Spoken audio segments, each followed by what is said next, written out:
Have you ever wondered what games you should keep or you should lose? Find out here at Purge Reviews.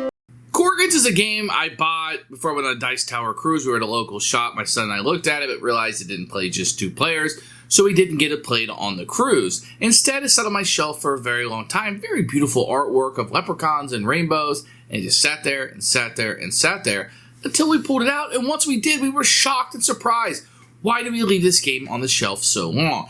This is a beautiful production by Madigo. This is from everything in this box is going to look fantastic, and it really brings the theme alive, from the little pouches of money to the leprechauns moving around to the animals on the board. Fantastic, fantastic production. So let's get past that. It's a unique game of kind of moving around and collecting things and trying to get closer and closer to the gold, because you want to be able to score the most points. Certain aspects and certain chits that you have will allow you to move through certain areas of the board. It's about getting to where you want to go, or the best possible solution you can do. This is a lighter game than I anticipated from the company that built it. This is kind of the look and the production of the game. It was much lighter than I thought it would be. Now, that's not a negative. That's just kind of know what you're going into before you play the game. It's a family weight game, and probably the best St. Patrick's game to play on St. Patrick's Day. This is a wonderfully themed game that really comes out in the gameplay without overloading the players with a bunch of roles. You still have decisions to make on your turn, and those decisions will dictate whether you win or lose the game. And that isn't the case in lighter games a lot of times. It feels like the randomness or the luck of the game. But no, you're making those decisions around some luck, I suppose. But your decision is going to determine where you move, how you score, and what opportunities are available to you in the future. That's pretty much all that you can ask for. Once you get to the end game, it will change a little bit, as everybody will do a mad rush to where we have now deduced and figured out where the end of the rainbow is, and you get that big gold payout. If you're able to get to that payout, it's going to be worth quite a bit of points, but you'll see everybody at the end of the game trying to make that work. And it's kind of a mental puzzle, I guess, to figure out the location. If I move here, do this, blah, blah, blah, I can get down there. As the game is coming to its natural conclusion, the possible positions of that final gold will be limited. So if it's A, through 1 through 10, and 8 and 7 are gone, you're kind of pushing up where it will be. Maybe 8 through 2 is gone, so it'll be 1, 9, or 10. Maybe you push down 9 and 10 because it has twice as, a 66% chance of being down there versus up at the top. And those are things that can go through your head as you're making these decisions, but you could still be wrong, I suppose. The game takes a wonderful theme, a friendly family atmosphere. It takes great production and puts it with a fantastic rule set to really build what I feel like should have been a classic game. I don't know why this one kind of burst on delivery, why more people aren't talking about it. I don't know why it was kind of lost in translation, if you will, as I find this to be a very solid experience. Likely, to answer my own question, likely because of the lightness of the game. I think that might have been why, but there are plenty of games like Azul or Ticket to Ride that are light and very, very popular. This is one I feel like, I don't know why it missed the boat, but likely it shouldn't have. This is one you probably want to go back and check out. That's Korrigans. It's a keeper for us. Here is Korrigans, which has a very striking box. I like this a lot. And it's a Madigo game. I didn't know that when I first looked at it. It just looked like it was maybe a Leprechaun or St. Patrick's Day themed game. Got a rule book, which we'll take a look at in a few minutes. Now, you're going to have a very good box in here. You're going to have these nice screens. Each one has different artwork on it, which is nice, and different colors on this side. So very good. I like these quite a bit. Each of these miniatures are going to come in different colors, and they're not your usual colors. They have these like little pastel colors to them, and each color has different shapes, so you can easily recognize them, and they fit perfectly in here. You're going to have a draw bag, big enough for my hand, which is nice, and these colored rainbows pieces will come out. They're kind of generic, but they're very big and chunky and good for kids. You have any number of components or tokens that'll be in here, all very easy to differentiate.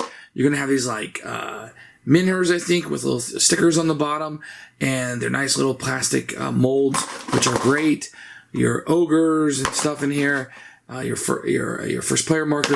Everything is really nice. You can see it has a very nice. Now, this is kind of weird how I know why the shape they're going for is to shape these. And you kind of can fit things in there. and it all fits in well.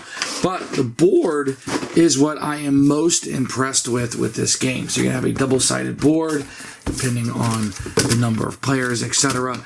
But what I'm really going to like about this board, and it's really striking, is that when you go, you can see here, all these little tokens are going to move a little bit differently. You don't have to memorize them necessarily, because if you want to go from spot to spot, it's printed on here which animals will get you there.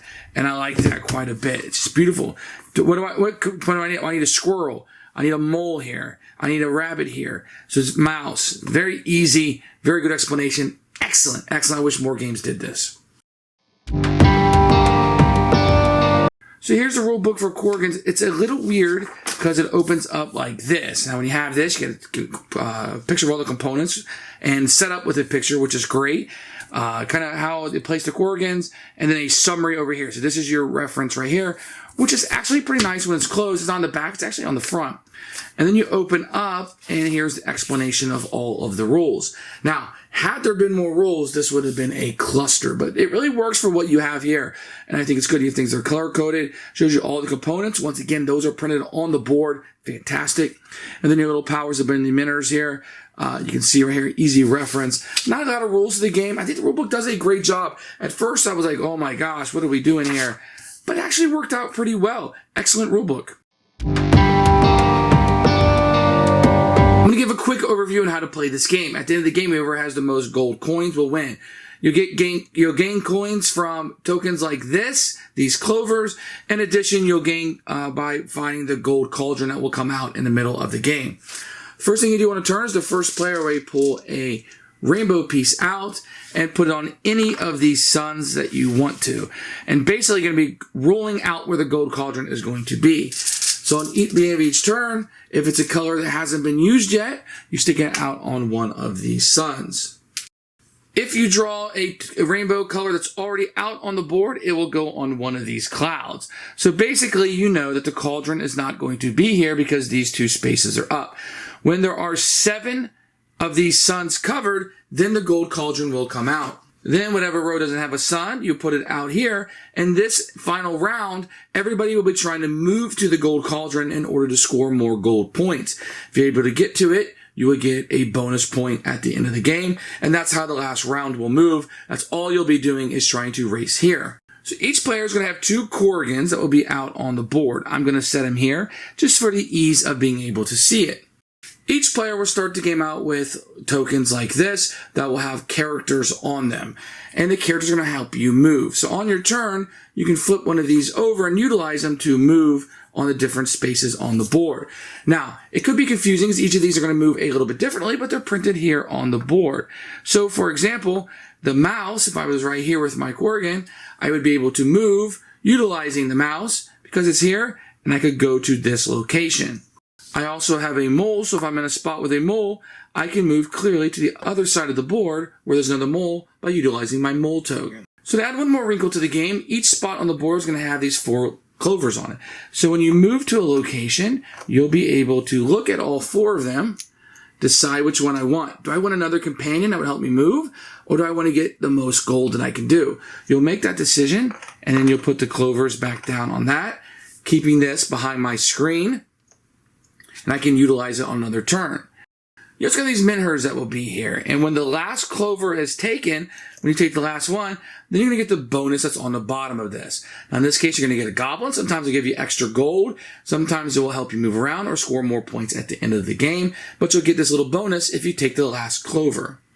Once again, once all the colors are up, the gold cauldron will come out. Everybody will try to use whatever movement they have to get to that location as much as possible to score additional points. Whoever has the most gold at the end of the game will be crowned the winner. Who should buy this game? I'm going to say pretty much family games. I think this is going to be a lighter family game. Not really kids, but a family game. And then maybe if you want something for St. Patrick's Day, I think it'll fit that for you. Or a light filler for most people. It has a little bit of deduction into it. It's lighter than something like Tobago. Much lighter than that. And I think it'll kind of fit that, 30 to 45 minute game filler that some people might be looking for. But I think that this one should hold up pretty well. and I'm surprised it didn't take off more. I'm surprised this one kind of landed with a thud. This is one I would tell you to go back and check out. That's Korrigans. Keeper for us.